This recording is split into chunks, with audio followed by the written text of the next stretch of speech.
नमस्कार, आप देख रहे हैं सीक्रेट फाइंडर यूट्यूब चैनल। दोस्तों, अभी मैं जोधपुरा ग्राम पंचायत के जो सरपंच उम्मीदवार हैं उन सभी के इंटरव्यू आपको इस चैनल पर एक के बाद एक उपलब्ध करवा रहा हूं। तो यहाँ पर इस जो ग्राम पंचायत है इसमें कुल 8 उम्मीदवार हैं और सभी के इंटरव्यू लगभग आपको उपलब्ध करवाए जा चुके हैं और आगामी जो 1-2 उम्मीदवार बचे हैं उनके भी इंटरव्यू अब आपको मिलने वाले हैं। तो इसी श्रृंखला में अभी हम चंद्रशेखर सिंह कि किस तरीके से क्या क्या आपके विकास के मुद्दे हैं जिनको लेकर आप ये चुनाव लड़ रहे हैं।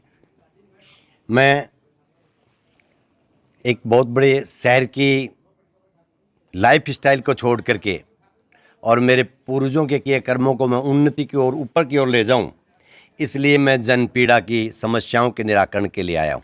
जी दोस्तों, आज ग्राम जोधपुरा झुंझुनू में नहीं, राजस्थान में नहीं, भारत के नक्शे में भी उभर के बहुत ऊंचाई पे जा सकता है।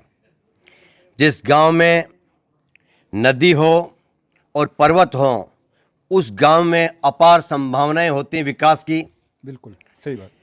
यहाँ पर 5-5 देवताओं के मंदिर हैं। मैंने सोचा अगर इन मंदिरों को कनेक्ट कर दिया जाए और इन पहाड़ियों में रोड बना दिया जाए, बूढ़ का बालाजी, जीण भवानी माँ, देवनारायण जी का मंदिर, हीरामल जी का मंदिर और बड़ा सती जी, ये बहुत भौगोलिक सिचुएशन बसा गांव है और कातली नदी के किनारे पे धन सोनी के ढाबे पे 3री क्लास की किताब में इसका नाम आता है जोधपुरा सुनारी सभ्यता, जो पढ़ाया जाता है कोर्स में। बिल्कुल। एक प्राचीन सभ्यता का गांव है। इस गांव में आज अपार संभावनाएं हैं। काटली नदी सूखी है, वो पानी मांग रही है। बिल्कुल। इतना बड़ा बर्तन जो खाली पड़ा है, मैं सपना लिया, मैंने कल्पना की कि अगर इस गांव में, क्योंकि परिस्थितियां अनुकूल हैं, 2024 जल मिशन चल रहा है, इस जल मिशन के अंदर यहीं के बड़े मंत्री, भारत सरकार के कैबिनेट मंत्री गजेंद्र सिंह शेखावत इस धरा के ऊपर जन्म लिया है। बिल्कुल। मैं उनको बताऊंगा, उनकी टेबल पे बात रखूंगा। गंगा सिंह जी महाराज बहुत छोटी सी रियासत के राजा थे। आप तो पूरे भारत मुल्क के राजा हो और हर आदमी कर सेवा तो पा मेवा।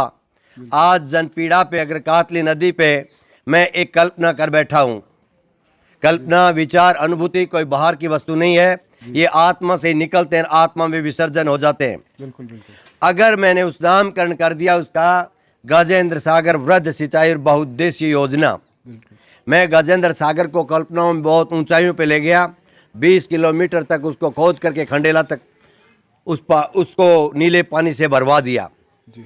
और उस पानी के ऊपर से मैंने बहुत बड़ी कल्पना की कि उसमें बहुउद्देशीय पर्यटन के क्षेत्र में गांव बहुत ऊंचाई पे जा सकता है और करोड़ों की मत्स्य पालन, मछली व्यवसाय भी करोड़ों की, इस गांव की गरीबी बंगाल की खाड़ी में भी जाके दूर चली जाए।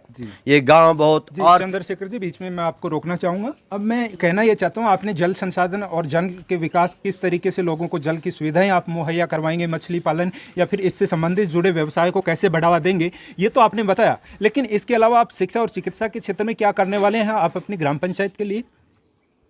इंफ्रास्ट्रक्चर, आधारभूत संरचना है, बिजली, पानी और सड़क। बिल्कुल। मैं दोहरी व्यवस्था खड़ी करूंगा बिजली के अंदर। एक तो सोलर प्लांट लगाऊंगा जी।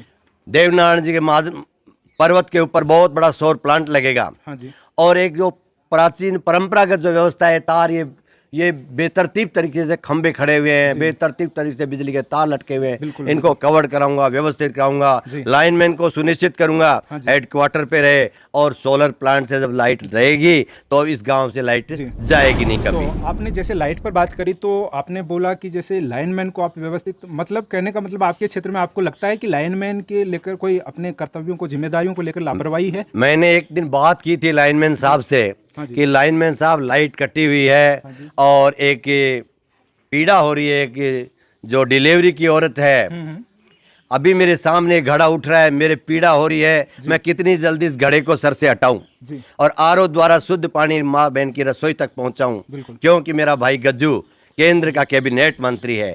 मेरे को जाते ही 1 करोड़ रुपए तो विशेषाधिकार में दे देगा, पार्लियामेंट बोर्ड के अंदर उसका मालिक है और जल व्यवस्था करना पहला धर्म है, इससे बड़ा कोई काम है नहीं।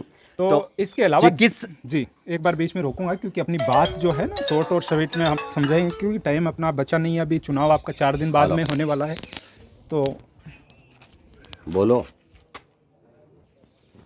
तो जैसे अपन बात कर रहे थे विकास के मुद्दे की, तो यहाँ पर जल के अलावा आप और क्या क्या समस्याएं आपको दिख रही हैं आपके क्षेत्र में या फिर आपकी ग्राम पंचायत में?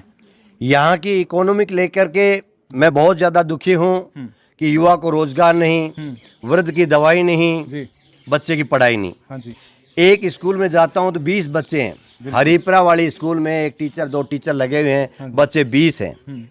मैं इस रडे पे जाता हूँ जोड़ी वाली में, वहाँ भी 20 बच्चे हैं। हाँ जी, ऐसे करके डिस्पेंसरियों पे जाऊँ तो एक एक डिस्पेंसरी एक लेडी वो रहती है कि नहीं रहती है। हाँ जी, बड़ी समस्या है, कोई संभालने वाला नहीं है। बिल्कुल, बड़े हॉस्पिटलों में दबाव बढ़ रहा है, छोटे मोटे काम ये नहीं कर रहे हैं। चिकित्सा पे लेकर के मैं बहुत ज़्यादा दुखी हूँ कि मैं मेरी जो गाड़ी चला रहा हूँ, अगर मैं सफल हो गया तो दूसरे दिन इसको एम्बुलेंस बना दूंगा और 4 गाँवों की व्यवस्था के अंदर। तो सर जैसे आपने चिकित्सा सेवा की बात करी, तो चिकित्सा सेवाओं को लेकर संपूर्ण राजस्थान में ही चिकित्सा की हम बात करें तो लापरवाही चल रही है। और इसका एक वाकया मैंने कल देखा भी, नीमका थाना कपिल चिकित्सालय में, जिसकी बात मैंने राजस्थान सीएमओ तक पहुंचाई और डायरेक्ट एसडीओ को बात करी मैंने कल। वो मैंने हो सकता है कि वीडियो भी यूट्यूब पर मिल जाएगा आपको।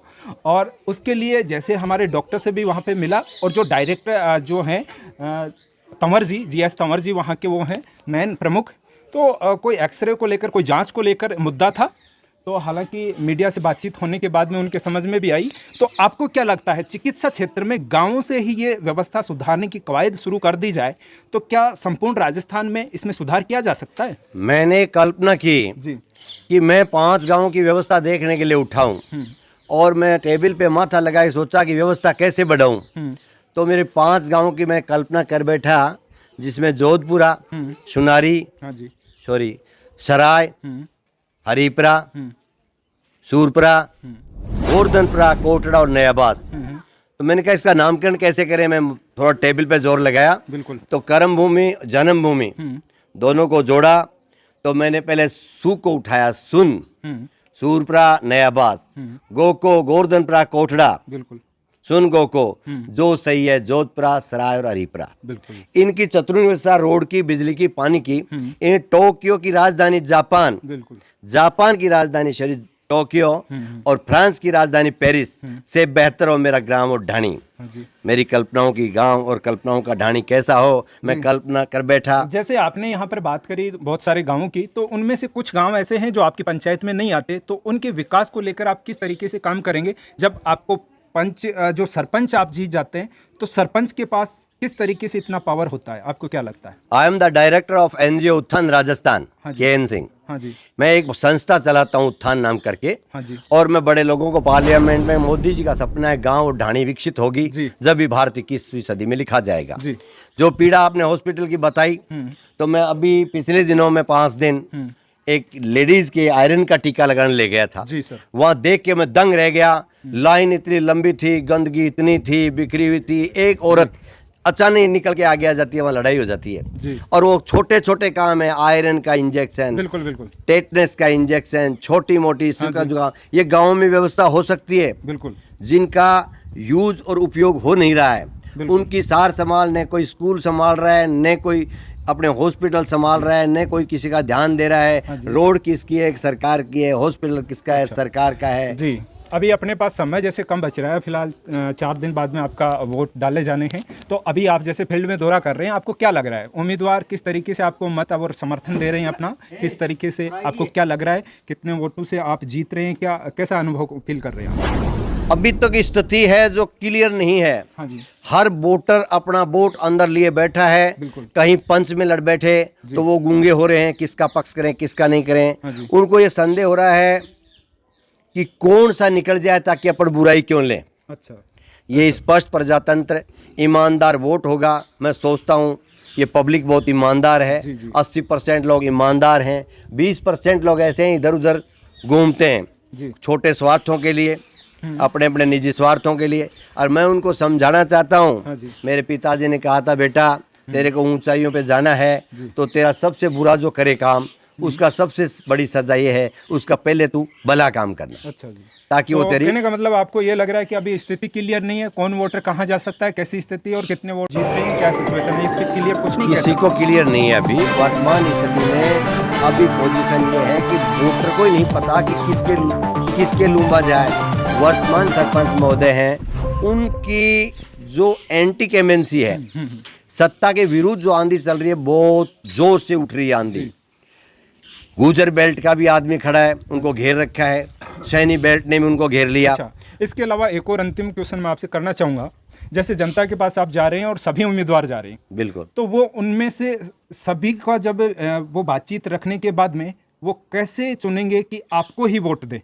8 जैसे उम्मीदवार उनके सामने गए, तो उनमें से जनता कैसे चुनेगी कि आपको ही वोट देगी? क्या बात रखेंगे आप? मैं रखूंगा कि मैं इनसे अगर हार भी जाता हूं तो भी सवाया हूं। बिल्कुल। मेरे हारे हुए भी इतने काम हो जाएंगे जो ये जीत के नहीं कराए। ऐसे ऐसे सरपंच बनने जा रहे हैं जिनको वीडियो का नॉलेज नहीं। जी। मैं एक 4 नरेंद्र की जोड़ी बनाई है। हाँ जी। एक नरेंद्र मोदी है, दूसरा नरेंद्र तोमर है, तीसरा नरेंद्र झुंझुनू जिले का खींचड़ है, चौथा सेवादार नरेंद्र है। जी। मैं चाहता हूं कि ये 4 जोड़ी कड़ी से कड़ी मिलेगी तो विकास की लड़ी यहाँ पड़ेगी। मेरी माँ बहन के सिर से घड़ा हट जाए, ये मेरी तमन्ना है। आरओ के द्वारा पानी हर घर की रसोई में पहुँचा दूँ ताकि मेरी आत्मा को शांति मिले। जी। मैं इस पीड़ा को लेके जा रहा हूँ। लोग पढ़ रहे हैं, मुझे देख रहे हैं, लेकिन कुछ जात के चक्कर में, कुछ पात के चक्कर में, कुछ भाई के चक्कर में, कुछ भतीजे के चक्कर में फंसे हुए हैं। जी, जानकारी देने के लिए धन्यवाद।